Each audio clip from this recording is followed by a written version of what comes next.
Hello, everyone. Welcome to WGSN-DB Going Solo Network. I am so pleased to have you here with us tonight. You're on the Going Solo with Cece show, and we are just thrilled with all of the response that we're getting from everyone. I want to thank you so much for your emails. If you haven't emailed me, I would love to hear from you. My email is goingsolonetwork@gmail.com. And our website is goingsolonetwork.com, has everything on it you can imagine. So you want to definitely check that out. And our station, the WGSN, is on goingsolomedia.com, where all of our wonderful guests and hosts are. Check out our elite guests, because we really have some very unique individuals, and we happen to have one with us tonight, and I am so pleased to bring her forward. Let's do that real quickly here now. We have Rachael Burns with us. Welcome, Rachael. Hi. Thank you. Oh, it is great to have you. Now, Rachael Burns is a CFP and a CDFA, a certified financial planner and a certified divorce financial analyst. And she founded the Truth Worth Financial Planning, which helps newly single women achieve financial independence after divorce or death of a partner. And Rachael has spent the last 12 years in transitional wealth management before a series of life events reshaped her career path. And I know that you're going to share with us a little bit here tonight. Well, welcome to the show. Thank you. Thanks for having me. It is great. We're going to talk about achieve financial independence after a life trauma transition.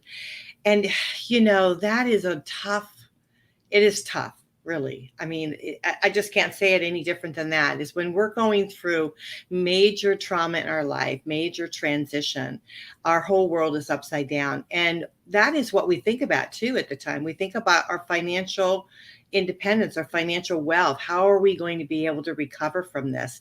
So share with us, Rachael, a little bit about your journey as to why you decided, number one, to be a financial planner, why to be a financial analyst, and to share with us, you know, your direction of helping people as they're going through trauma.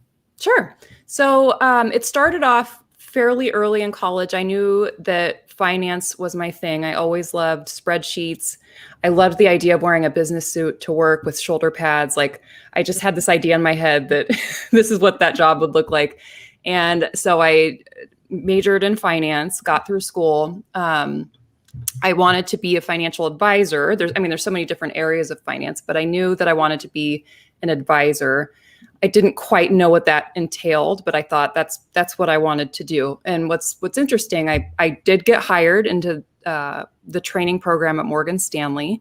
This was 2008, so it was a really interesting time to be a brand new advisor when the stock market is about to just crash. But I managed to stick around. I got through a really kind of difficult time in the industry, but I learned that I did love that career, although I loved it for very different reasons than I expected to. I really came to love the relationship aspect of the business. It wasn't just about selling products to people. It was about getting to know them, getting to know their situation, what their goals are, and helping them achieve their goals. It was a very, very gratifying career, and that was kind of a surprise to me, which was great.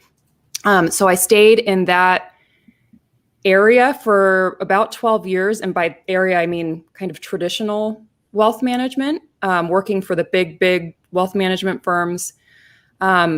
Working for those types of firms, there's they have some parameters on who you can work with in terms of clients. And in order for a client to even qualify for working with us, they needed to have a minimum account size. And really, they needed to have between 500,000 and, they needed to have quite a bit of money in order to even qualify to work with us. And so that was a little bit difficult because, not only are those people a little harder to find, but it just excluded this huge percentage of the population. And so if there were people that I met who really needed help, but maybe they were in a different point in their life where they hadn't accumulated that much money yet, but they were on their way. I really didn't have the flexibility to work with those types of people. So As a result, most of my clients were definitely on the older side, and they were already very successful. Otherwise, they wouldn't be there. And so the types of help that I can provide them, it's just a little bit different because they've already achieved all these things. So it's like, okay, I can manage your assets for you, which that's not super exciting to me. I mean, it's exciting, but that's not really why I got into that role. And so I still had no intent of leaving that world. I didn't even realize that like maybe I could go out on my own and maybe that would be appealing. It hadn't really occurred to me much, but there was a couple of things that happened in my personal life that definitely shaped that career trajectory, I guess. So and while I was an advisor, I've been an advisor for quite a while. So I got married during that time, got pregnant, found out that we were having twins, which was a surprise. We knew we wanted to have a baby, but we weren't expecting to have two at a time. So that was a surprise, a wonderful surprise. And then almost immediately after we found out we were having twins, we found out that my husband had a brain tumor. And that was obviously bad news, but it wasn't super concerning at the time because he had a brain tumor when he was a kid, and it was like a benign, very slow growing thing. He had surgery. It wasn't that big of a deal. And so we just kind of assumed it was the same, and we weren't super worried about it. And we obviously had other things to worry about at that time. So we just kind of dealt with it. And after his surgery, they came back and they told us it's not what we thought it was. It's actually a glioblastoma, which is the most aggressive, deadly kind of brain cancer. It's one of the most deadly cancers, period, that you can get. And so that was a shock, to say the least. That was not what we were expecting. So there we are. You know, I'm 4 months pregnant with twins, and they've just dropped this bombshell on us, and we're just trying to figure out what to do next. And there was a lot of treatment that he had to go through. He had radiation and chemo and surgery. And then I had the babies, and he was still on chemo. And I had some health problems after the kids were born too, which didn't help. But it was just this incredibly chaotic time. And it was terrifying, having no idea what to expect. And at least during that time, I always knew, okay, well, we've done this amount of preparation. Like we already had a will and trust. I mean, we were like a little more prepared than the average early 30 something couple. We already had a living trust. We already had, set up our beneficiaries on everything. And I was very in tune with the family finances. And so at least I didn't have to worry much about, okay, what if he's not able to work? What if something happens to him? How am I going to survive? That wasn't really a concern, which was great because we had plenty of other concerns that were a lot more important than financial stuff. And so that was kind of in the back of my mind. Like, even though this is a very unfortunate situation, I am fortunate, and he is fortunate in that we have this kind of background and we have these resources available, and we are kind of good to go, and we can worry about his health and our family. So that was in the back of my mind. I still stayed in my, with my old firm, and again, didn't really have any intention of leaving. I was very happy there. I was on a really wonderful team. But then COVID happened, and that threw a wrench into everyone's plans. And so both my husband and I were working from home. He's doing really well right now. So we were both working from home. The kids were home. They were barely 2 at the time. So it was a little chaotic at the house. And I thought, oh my gosh, how are we just going to get through this? And we had no idea how long. I mean, obviously had no idea how long it was going to last.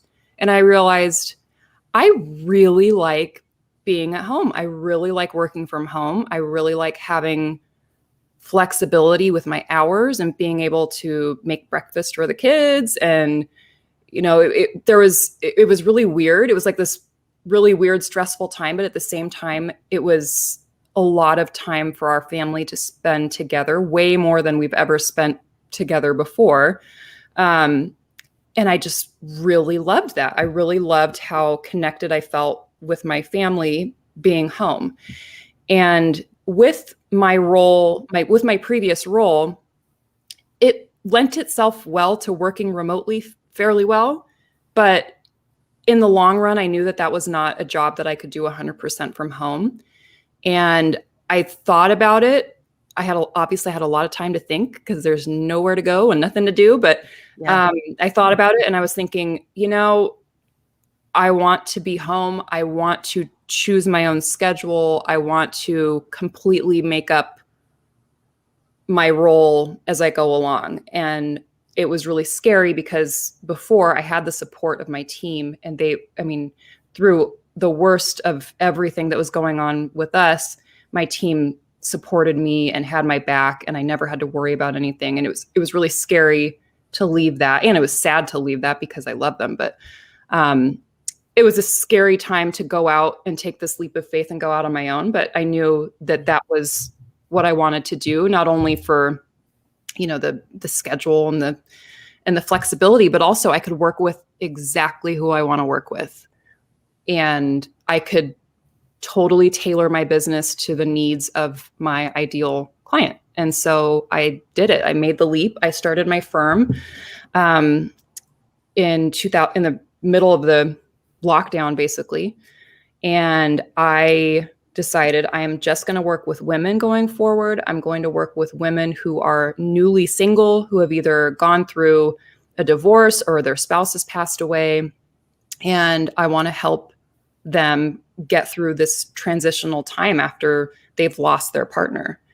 And so I was able to do that. And I was able to structure my services and my fees around, what they actually need. And they didn't need to have this giant account for me to manage. It didn't matter how much money didn't matter what their net worth was. It's just a flat fee. And so I was able to work with the types of women who I think really needed help and who are pretty much ignored by that whole wealth management industry and they just don't have access to expert help. And so that's what I was able to do by going out on my own, which was the best decision I ever made. Which is excellent, because a couple of things that I picked up on that is that I think COVID, even though it was probably a very scary time for all of us, still is. We're still coming out of it, and I don't know. I think we'll be forever changed because of it. But it did allow everyone to slow down a little bit and really connect with those that they love, and to really analyze their lives. And are they going the direction they want to be in? Do they want to spend more time with each other? Do they really love what they're doing?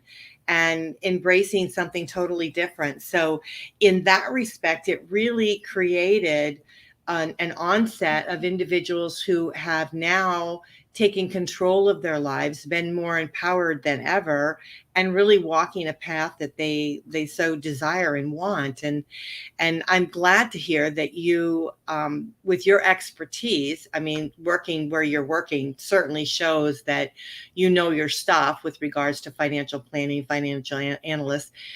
It's Morgan Stanley is very highly regarded, and so I totally understand that. But I agree with you, because I think that there are a lot of individuals out there that are not, especially women, are not really looking at their finances longer term. And a lot of them are still within the years in which to do proper financial planning for retirement. And they don't really know where to go and who to turn to. And honestly, they're coming from an environment of not trusting. And so they need someone that they can actually turn to, that they can trust. And when you're in like a big firm and all of that, you don't get that personalized feeling, when you're talking about it. And finances, especially when you're coming from a loss, whether it be through a loss of your partner through either death or divorce, you really do need that one-on-one time with someone. So I really commend you, Rachel, for saying, I'm going to do something here and help help people and change their lives to be able to move forward with that. So with saying all of that, how do we go about taking that step? So if someone is coming from, a relationship loss, and they're, needing to start evaluating their own finances, whether it be, if they're in good shape, most of the time they're not, because sometimes you'd be coming from an illness, so you've got a lot of expenses that you're having to pay, or you're coming from a divorce and then your income, of course, is slashed. Your retirements are all slashed, that kind of thing. So how does one pick up and start organizing themselves to be able to figure out how to take this step into trying to achieve financial independence? Yeah. So the first step is identifying your goals and getting really, really clear about your goals, because your goals have likely changed quite a bit now that you're on your own, and just getting really clear on, okay, what exactly am I trying to achieve? What's the end goal?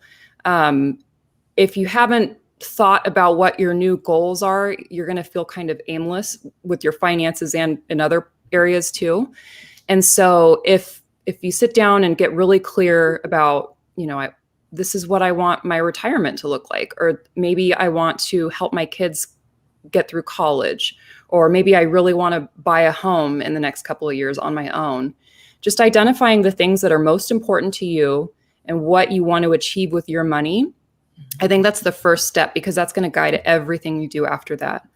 Right. Once you get really clear on that, then you start looking at your current situation.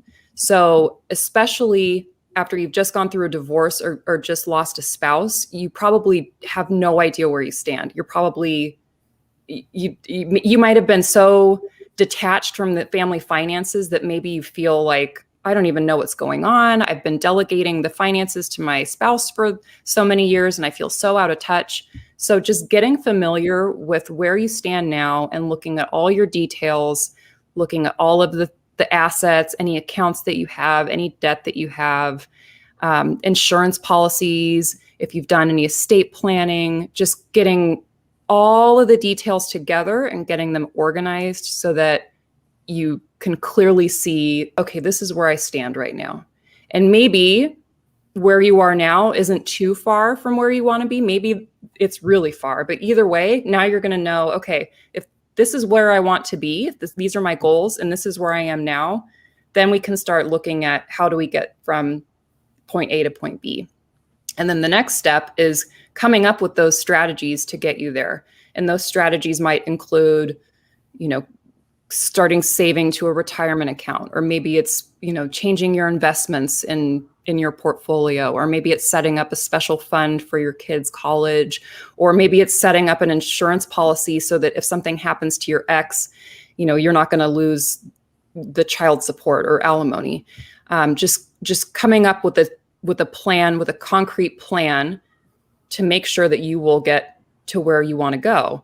And it can be very overwhelming. There might be a lot of things you have to do in order to get you there, but you take one step at a time and you make the plan, and then you start implementing the plan, and you start small and you just do one little piece at a time, and you'll find that you're making progress every day. You're making progress towards your goals because you're going, what direction you're heading in. So once you kind of get on that path and you know where you're headed, then periodically just reviewing your situation, seeing if anything's changed, if your goals have changed, if any of your circumstances have changed. You can see how much progress you've made or not made. Maybe, you're not where you thought you would be, so you know that you need to go and adjust something. And then you just repeat that process, and you just stay in tune with, the current state of your finances, and you just make sure that you're slowly making progress towards those goals. And that's going to apply to anyone, no matter what type of situation that you're in, but especially for women who have just gone through a major transition. That's a pretty big process. Right. And going through that process on your own probably sounds very overwhelming. And that's because it is overwhelming. And no one expects you to be a financial expert. No one expects you to be a family law expert. No one expects you to be an insurance expert. Don't feel bad if you feel like if you feel clueless about any of these areas of your life, and know that it's okay to need help and it's okay to ask for help, and finding people who you trust, who are reputable and can help you, and making sure that their fees are reasonable. I think understanding that making an investment in the right help can help you save so much money in the long term, because you can avoid making major mistakes that can impact the rest of your financial life. Yes, I totally agree with that. We're going to have to take a quick break. When we come back, let's touch again on those items. And then maybe you can give us some advice on maybe what not to do. I'm sure in your past, as you've gone down through, you've seen things that have happened and that we could kind of maybe stay away from, or those could be triggers where we know that we need to talk to you about it. We know that, okay, this has happened. Now we need to call Rachael and find out what we need to do with this. Because the biggest thing I got at the very beginning there was the awareness, knowing where you're at, and then planning about where you want to be, to get there. And so you have to keep knowing where you're at each step of the way, right? And so that way you can keep, because it's like our path in life. We don't go straight to what we want, Mm-hmm. right? We don't go straight to where we're going to end up. We take all of these other things that happen to us along the way, and we have to continue to evolve and continue to look at it. So when we come back, let's talk a little bit about some of those things to keep people on the path as they start to move forward in life, and have triggers that maybe they need to give you a call to say, hey, this is happening to me. How do I deviate from this? How do I make this happen? That kind of thing. So we'll be right back with that. So everyone, you're listening to the topic tonight, which is achieve financial independence after a life trauma transition. We have our elite guest with us here, Rachael Burns, CFP and CDFA. It's a lot of letters there. Everyone, she's one of our elites, so all of her information is right on the goingsolomedia.com platform. Just go to the elites and you'll find her page there with her links and everything that you can just easily click on, go straight to her website, her email, everything in which to contact her. But I want to give that to you before we close out here on the first part of the show. To reach her, you just go to Rachael, and that's RACHAEL at trueworthfp.com. That's TRUEWORTHFP.com. And her website is trueworthfp.com. So please check it out, and we're going to go on a quick break. We'll come back, and then we're going to talk about maybe what you need to stay away from, or if triggers are happening in your life, how we can avoid some of those things by maybe giving Rachael a call. So we'll be right back.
Well, welcome back. You're listening to WGSN-DB Going Solo Network. This is the Going Solo with Cece show, and we're so pleased to have you back here with us tonight. We are talking about advanced financial independence after a life trauma and transition. We have our elite guest with us here, Rachael Burns, and she is a CFP and a CDFA. And if you guys want to know what that stands for, it stands for Certified Financial Planner and a Certified Divorce Financial Analyst. She definitely knows her stuff. She's got a wonderful company by the name of True Worth Financial Planning. She's really helping newly singled women achieve financial independence after divorce or a death of their partner. And thank you so much for staying with us and, talking with us on the first part of the show about your journey. As you have experienced the fear of possibly, just, and I'm sorry to say about your husband, having to go through all that he's going through, but still managing to keep your head above water as a couple and getting through it with two little twins. So that's a joyous thing, I think, that's going on in your life. But looking at your financial picture and constantly having to see how it's evolving as we move forward in our lives is something we all need to do. And we talked about that the first part of the show, about the awareness, where you're at, knowing where you're at and trying to figure out where you want to be, and that plan that you're going to put in place to get there.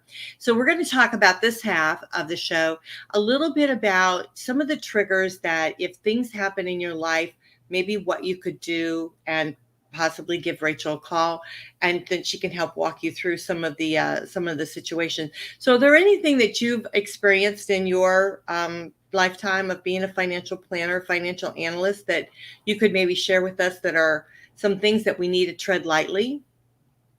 Sure. So I can tell you some of the common mistakes that I see, because everyone's situation is so different, but there definitely are some things that I see repeatedly.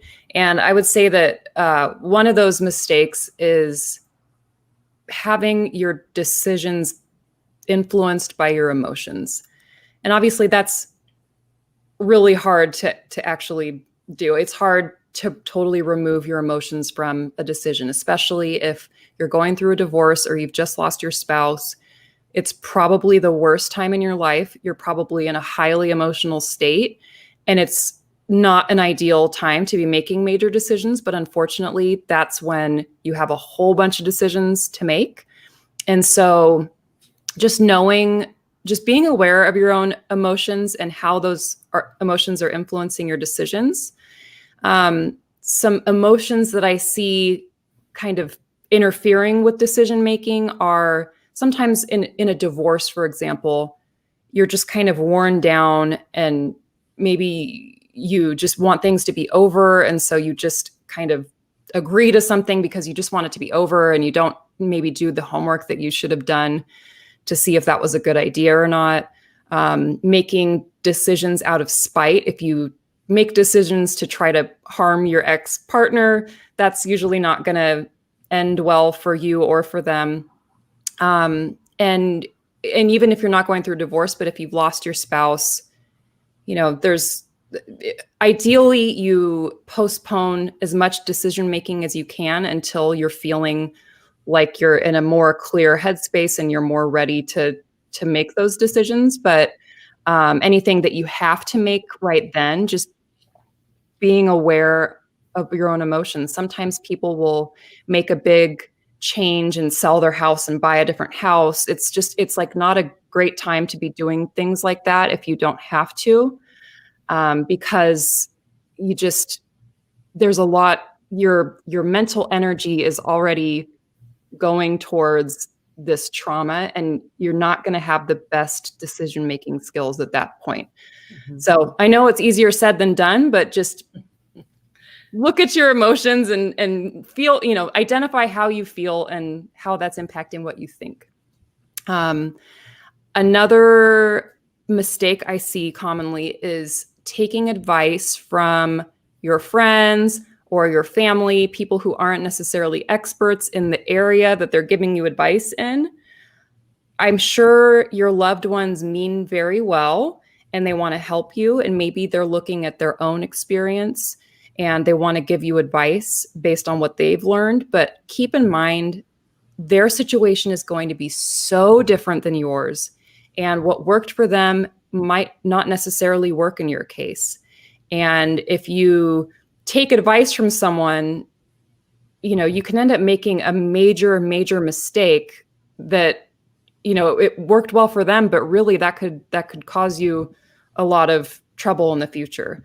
Mm-hmm. And so I would be really cautious, because I feel like when you're in that situation, there's all these people that want to come forward and help you. They want to help in any way that they can. And it's coming from a good place. But if they're not experts in that area, be really cautious about taking advice that you receive. And at least, if you're going to listen to it, have it confirmed by someone who is actually an expert. And then that kind of leads to my third most common mistake, is trying to save money by not consulting with experts. So obviously, working with an attorney is really, really expensive if you're going through a divorce. Even if you're going the mediation route, it's really expensive no matter what way you cut it. Divorce is expensive, and you might really want to save as much money as you can. But in doing so, by not getting the help that you need, by not getting the expert advice that you need, you could make a mistake that ends up costing far more than you would have invested in this professional.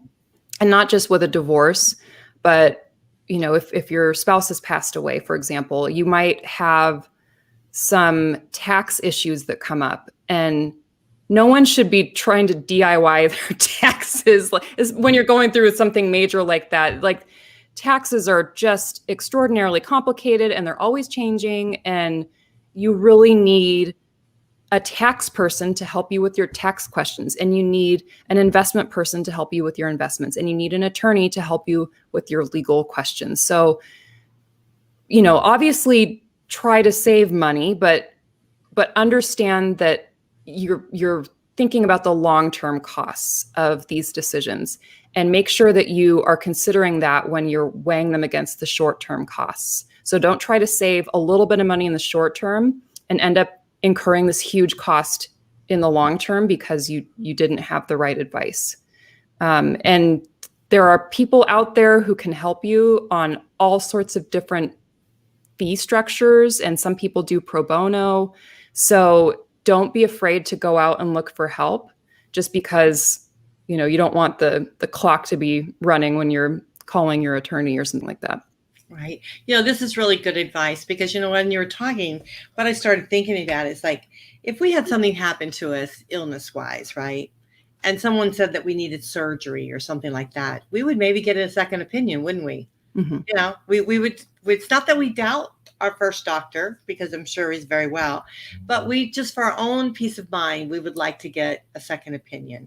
And when you mentioned about the family members, telling you to do certain things, or, suggesting that you do certain things and this and that, then get another opinion, find out if this is really what you should do. Because one thing I realized is that your friends and family might know your situation as it is today, right? As it is right now, maybe what you should do right this very minute. But as you said, long-term down the road, if you do this right now, how is it going to affect that? And so by getting another opinion, getting a professional opinion, that can certainly help steer you in that direction. And why not? Why not think that when we're dealing with our finances, that we shouldn't get a second opinion on them? It's probably the most vital thing coming to your health that we have to, here in the United States, deal with, because our financial aspect is, it covers our medical, it covers, our lifestyle, it covers, our children's future, our future, and retirement. It focuses on everything, our whole platform of how we exist here in the U.S. So yeah, I agree with you on getting a second opinion. And somebody with your expertise, a certified financial planner, and then a financial analyst on top of that, you certainly have the skills to be able to, sort out not only what's happening today, but maybe what you would personally like to happen in the future. Mm-hmm. So, I get, and as we're going through this loss, it's not a bad idea to sit down with a financial planner, sit down with a certified divorce financial analyst and say, okay, this is what's happening. I'm going through this divorce. This is what, I might end up with, how is this looking? Or should I do something else? And so often we talk in some of the other shows about whether you should keep the house or not keep the house. Even though you might want the house, is it really a good financial move for you to have the house, maintain the house, that kind of thing? So, and like you said, the taxes are, we have to always be thinking about saving money on taxes, because why do you want to give your money away? You might as well go on the street corner and hand it out. And let me know, because I'll be there. But yeah, so I totally get what you're saying. And I think that we all could get a financial checkup, and it would be a good idea, certainly. So how often should people, since we're asking that question, how often should individuals get a financial checkup? Look at their finances, because, you've got credit card debt, you have all of this other stuff. How often should we really maybe go to, someone such as yourself and sit down and say, okay, this is what I have and how am I doing? Yeah, I would say anytime you have a life change of any kind, it's a good time to review your finances. So I'm not talking just about divorce or someone passing away. If you have a new baby, if you got married, if you graduated college, if you started a new job, if you are planning, if you're retired, or any major change, all of those things have such a huge impact on your expenses, could impact your income, it can impact your goals. It can completely change the path that you need to be on. And so financial planning is not something you do once and then you just have it. It's like you do it and then you keep adjusting it over time as much as is necessary. And even if you don't have any major changes, there's still a lot that needs to be kind of maintained. Just going in and just having an idea of how your assets have changed in value, or maybe your investments are too far away from their original target, how you wanted them invested, or there's all sorts of things that can kind of veer away from the plan that you had. And so I would say once a year, if there's no major changes, once a year is probably a good schedule to be on, to do a fairly in-depth review of your finances, whether that's you sitting down and doing it on your own, or whether that's you meeting with a financial planner. I think that's a good schedule. And then in between, as needed, as major things come up.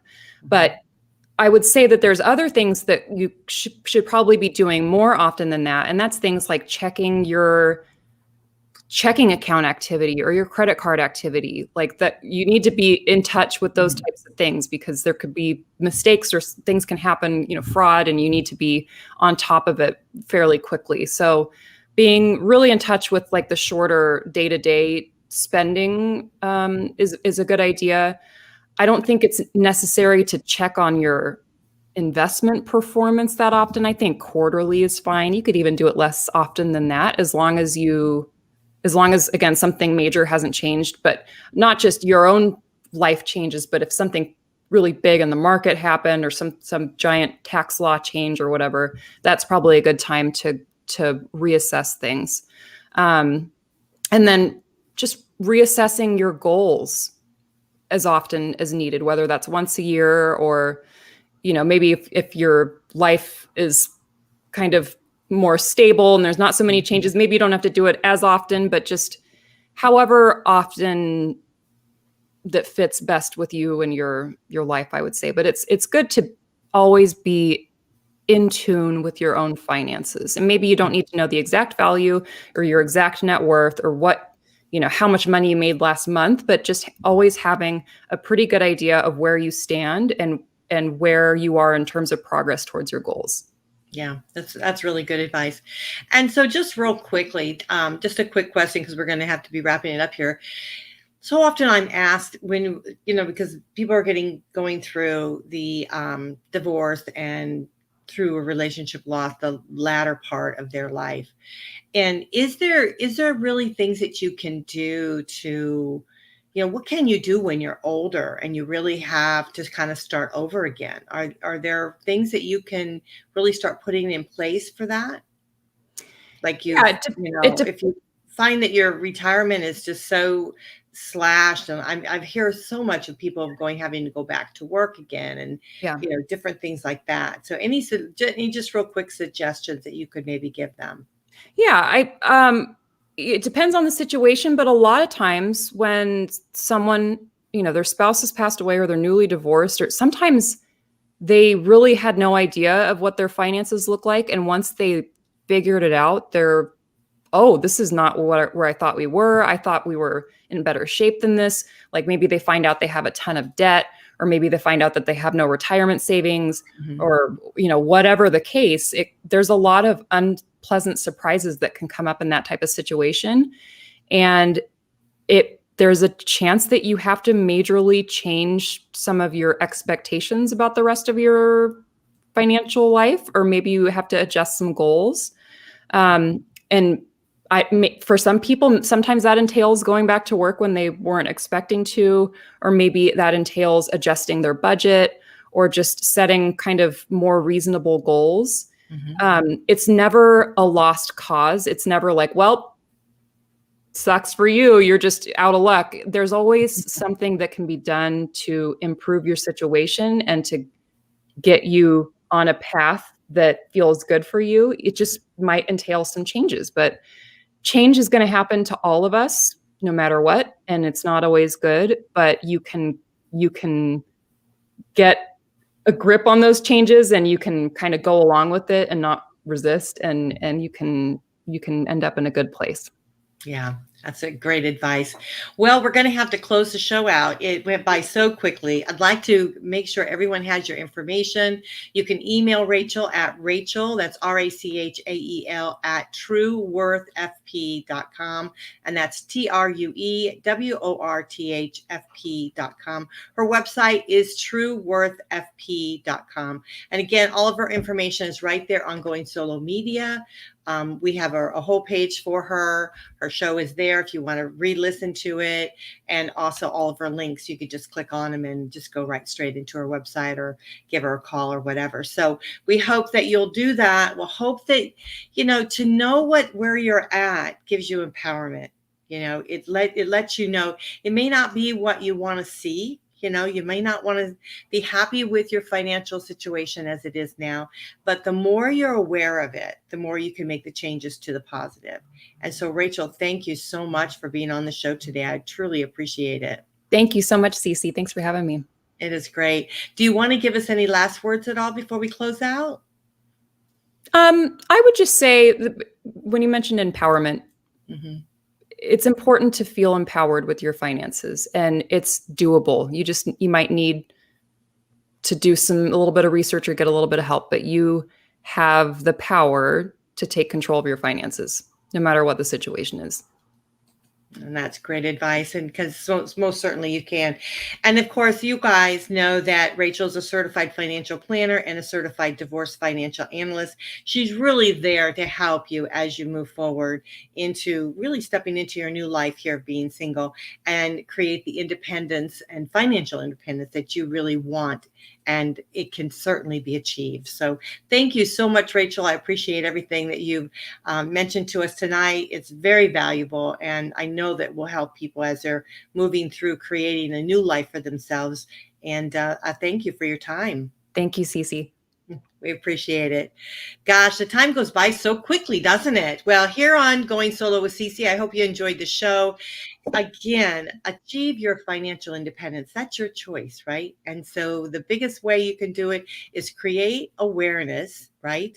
Figure out where you're at, get a defined, clear path of where you want to be. And someone like our guest here tonight, our elite guest, Rachael Burns, can certainly help you with that. She can help you on a path that you really want to achieve. And then you can take little checkups with her and find out what you need to do and how you need to go about doing it. And do you need to really kind of tweak some of the expectations that you would like to be able to move forward to achieve your goals. So we want you to be empowered. We want you to feel strong. We want you to move forward into this new life that you're stepping into and be joyous about it. So I hope that you will give her a call or email her. And again, I want to give her information out. It's Rachael@trueworthfp.com. Her website is trueworthfp.com. So please, if you are thinking about looking at your finances, give her a chance to be able to look at everything, evaluate it, and see what you and her can put together as a plan that can achieve what you want to achieve in your financial awareness is tremendous. So I hope you enjoyed. This is Going Solo with Cece, and you're listening to WGSN-DB Going Solo Network. Again, if you guys want to reach me, all of my information is right here. It's at goingsolonetwork.com. That's our website with everything on it. Going Solo Media is our radio and TV broadcasting, and you can reach me at goingsolonetwork@gmail.com. I read all of your emails and I answer them all. So please, if you want to reach out to me about anything, whether it be about someone that you'd like to hear on the broadcast, or if it's something you'd like to see changed, or if you just want to give us a thumbs up, we appreciate it. And we value what you have to say. So again, thank you so much for watching WGSN-DB Going Solo Network. We are also a live streaming radio station 24/7. Just go on goingsolomedia.com and you can hear all of our great shows there. We are live here on Facebook and on YouTube. And I hope you'll stay with us on for the night because we got plenty more shows to come. Talk to you later. Bye for now.